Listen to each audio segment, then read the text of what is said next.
The Holomovement is a term coined by David Bohm, who was one of the most remarkable scientists who ever lived. As you may know, as I summarized in the foreword, David Bohm did some work in 1952 that was then developed further by physicist John Bell, that basically has proven, now been experimentally verified, that non-locality is fundamental to the nature of reality. As you may recall, Albert Einstein had two famous objections to quantum physics. First, that God does not play dice, that basically the statistical nature of quantum physics does not mean that nature itself is statistical. We shouldn't project our scientific ignorance onto nature, in effect, is what he was saying. And both he and Bohm had a deep conviction that there are deeper hidden variables that are not detected by the crude net of science, that the water of reality flows through the net of science and we miss much of it. We now know that's true because 94% of the cosmos is regarded as dark matter and dark energy. So both Einstein and Bohm objected, and by the way, they were close colleagues, objected to this indeterminate quality. And so Bohm in 1952 did the impossible, as John Bell called it, and developed a deterministic theory of quantum physics that assumed non-locality as its foundation. Einstein did not like this non-locality. And in fact, for that reason, although he loved Bohm, he did not really promote Bohm's new theory of quantum physics because Bohm basically built non-locality into the foundation.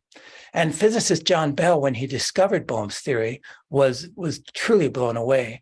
And he spent some 12 years trying to get rid of non-locality because he, like Einstein, shared that kind of distaste for it.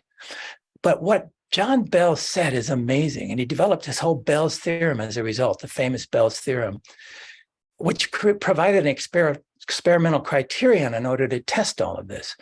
But what he said was that as he delved into it deeply, Bohm led him to realize that non-locality is foundational to quantum physics and to reality and to nature. And then beginning in 1978 with John Clauser, and then 1982 with French physicist Alain Aspect, which was when I first heard about this, when he published his results proving non-locality. And I got very excited 40 years ago at that time, because this was beginning to point to the essential oneness of all of reality that spirituality and the mystics have been claiming for centuries. And then a whole series of subsequent experiments carried out by Anton Zeilinger and others over the next 35 years. So that finally, 3 or 4 months ago, the Nobel Physics Prize was given to John Clauser, Alain Aspect, and Anton Zeilinger for this series of experiments, essentially proving the non-locality of reality and what that means, or the quantum entanglement. And kind of in layman's terms, what that means is that there is a fundamental interconnected unity of the entire cosmos beyond space and time. And so it's, in a sense, it's the closest thing we have to scientific proof of the spiritual oneness of all that is. So had Bohm and Bell been alive today, they might well have shared this Nobel Prize. You can read more about that in the foreword to the book. So basically, what Bohm did was so remarkable. And to kind of illustrate it, I heard a talk by the Dalai Lama about 35 years ago or something like that, in which he said, if you want to understand the deepest secrets of the universe, there are 4 steps. First, study the outer physical universe. Second, study the inner invisible consciousness universe.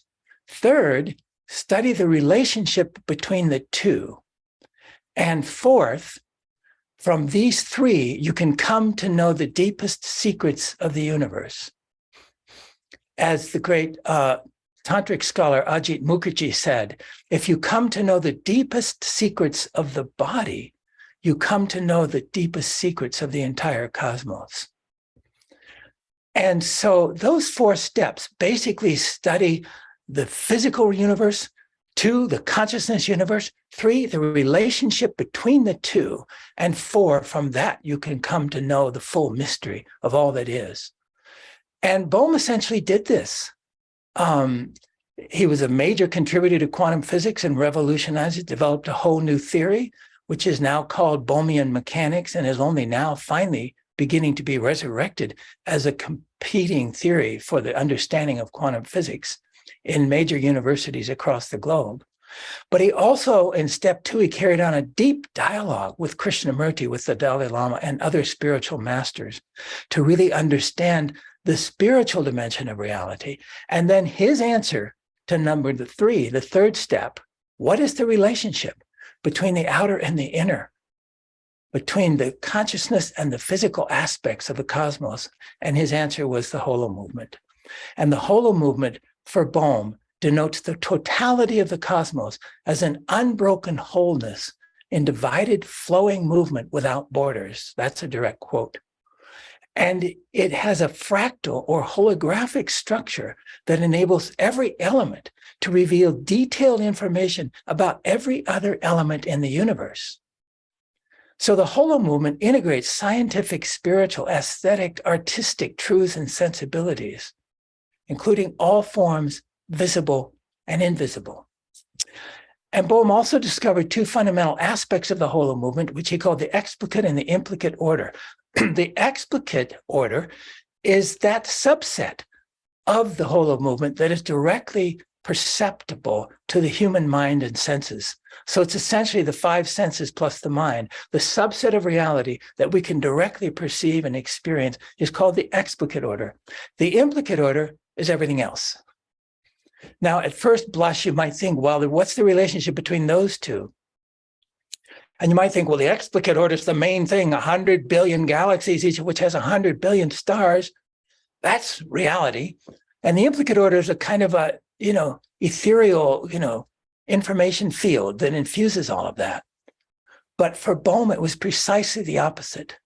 The implicate order, he said, the explicate order, he said, is like the ephemeral wave foam on the waves of the ocean. And the implicate order is the entire ocean itself. So that gives you a sense of the profundity of his thinking. And this book takes this Holomovement and fleshes it out in practice across all the disciplines in an integral way, and does so from these beautiful contributions from really the best, many of the best and brightest global thought leaders. And just to give you a sense of the content of this book, and I'm just going to rattle this off, I'm not going to explain it, but just listen for a moment to hear the vast, extensive reflections that are covered in this book. It begins, of course, with a foreword and a preface and an introduction by Emmanuel Kunzelman and Jill Robinson, who've done a fabulous job editing this book. And the book is then divided into 2 major parts: the attributes of the implicate order, and then the second part is the attributes of the explicate order. And the first part has these themes of naming the nameless, the cosmology underpinning the Holomovement, the holotropic attractor, a holistic design and biomimicry, supercoherence and the intelligence of the cosmos, values, consciousness in the Holomovement, transformational agenda for global change, the Sophia century, the divine feminine, ecological civilization from domination to partnership, and the politics of being. And then the second part, with an interval called the whole is all there is. And then the second part launches into the attributes of the explicate order: experience, practice, and action towards wholeness, healing the noosphere, the essential role of education, the unitive narrative, the art of altruism, redefining our true nature, building bridges toward unitive healing, declaration for unitive justice, a mycelium network in action, the well-being of all life, the Holomovement as a name to a new story, the Holomovement as a return to wholeness, and the soul of the Holomovement. So it's really a fantastic contribution. And I want to conclude by saying that the Holomovement is a living and scientifically rigorous manifestation of the ancient Hermetic principle of correspondence, as above, so below, as within, so without. And I want to suggest that the Holomovement is utterly unique in sort of spiritual cosmologies because it's solidly rooted in science with direct connections to quantum physics, that Bohm basically came up with it by deep contemplation on quantum physics and the Schrödinger equation and what he called the quantum potential and all of that work. So it has very strong roots in science, I think more so really than any other spiritual philosophy. But then it also is expanding out into this fractal cosmology and epistemology. And this is very important because as above, so below also applies in reverse, as below, so above. So, for example, I was out in the woods one day and I saw this beautiful tree, and I went up to this evergreen tree with all these beautiful branches hanging down and these blades hanging down. And I looked at one of these blades and had all these intricate structures. It was so beautiful. And then I turned it 180 degrees up, and all these little blades settled outward, and it became an exact replica of the entire tree. And it was so beautiful as a fractal, a miniature fractal of the entire tree.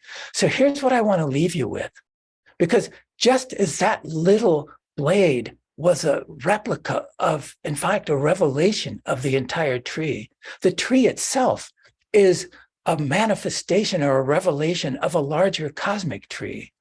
So too, each human being is a microcosmic revelation, but revelation of the divine or supreme being. This is not just a metaphor, it's the esoteric truth, even if it's normally hidden from us. So I want to leave you with this question. Each one of us has personal access to the Holomovement as the inner fractal reality of our being. And in the depths of our being, it opens us to fractal secrets of the universe when we attend to it. So how have you experienced, how can you experience the insights through the Holomovement as it moves holographically through your own being? So thank you very much. And thank you, Deborah and Kurt. Thank you, Emmanuel and Jill, for such a beautiful project.